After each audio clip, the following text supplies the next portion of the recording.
एखादे प्रॉडक्ट हे संपूर्ण शुद्ध शाकाहारी असेल तर त्याच्या पॅकिंगवर हिरव्या रंगाचा डॉट, तर ज्यामध्ये कोणत्याही प्रकारे मांसाहारी घटक असतील त्यावर लाल रंगाचा डॉट देण्याचं बंधनकारक आहे। मात्र दिव्य पतंजलीवर अशा प्रकारचा कोणताही डॉट नसल्याचं याचिकाकर्ते यतीन शर्मा यांनी आपल्या याचिकेत नमूद केलं आहे। या संदर्भात संबंधित पतंजली कंपनीवर किंवा रामदेव बाबा यांच्यावर कठोर कारवाई करावी अशी सामान्य ग्राहकांची मागणी आहे। या संदर्भात नागरिकांशी बातचीत केली आहे आमचे प्रतिनिधी भूषण शिंदे यांनी। आपल्यासोबत काही ग्राहक आहेत, काही गिरगाव मधील काही रहिवासी आहेत, आपण याची बातचीत करूया। आता काय सांगाल एकंदर दिव्य दंतमंजन जे पतंजलीचे प्रॉडक्ट आहे, टूथपेस्ट आहे, त्यामध्ये मांसाहारी घटक वापरला आहे। एक ग्राहक म्हणून तुम्हाला काय वाटतं, धर्मभ्रष्ट होऊ शकतो का? कारण काही लोक मांसाहार करत नाहीत किंवा नॉनव्हेज खात नाहीत। तुमचं काय म्हणणं आहे याबद्दल? सध्याच्या त्या ह्या स्थितीमध्ये आता सध्या श्रावण चालू आहे, कोण व्हेजिटेरियन आहे, हे सगळे जे लोक पाळतात आणि जे आपल्या रोजच्या डेली रुटीनमध्ये जसं वागतात खातात, आणि जर त्याच्यामध्ये जर ती फसवणूक होत असेल तर ती खूप चुकीची आहे।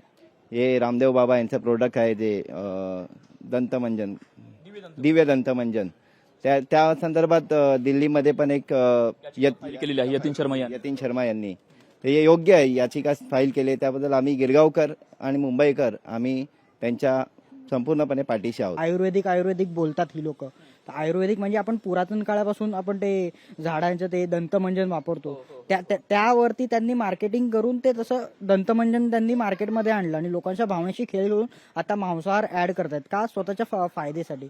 तर मला असं वाटतं ती लोकांमध्ये जागरूकता आली पाहिजे आणि लोकांनीही त्याचा म्हणजे प्रोडक्ट वापरू नये। आता जर पतंजली सारखा एवढा मोठा ब्रँड हा एवढ्या मोठ्या लेवलवरती लोकांच्या याच्याशी खेळतोय, मनाशी खेळतोय, त्यांचं भावना दुखवतोय, धार्मिक भावनेशी खेळतोय, सो नक्कीच यामागे काय कोणाचा पाठिंबा आहे, कोणाची साथ आहे का, याला हे आपण जाणून घेतलंच पाहिजे।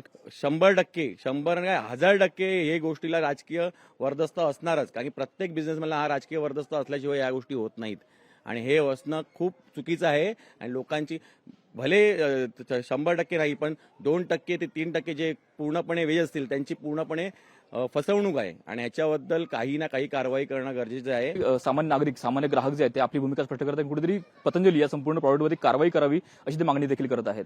कॅमेरामन सुनीलसह भूषण शिंदे, लोकशाही मराठी, मुंबई। लोकशाही मराठी, ऐका, पहा, जागरूक रहा।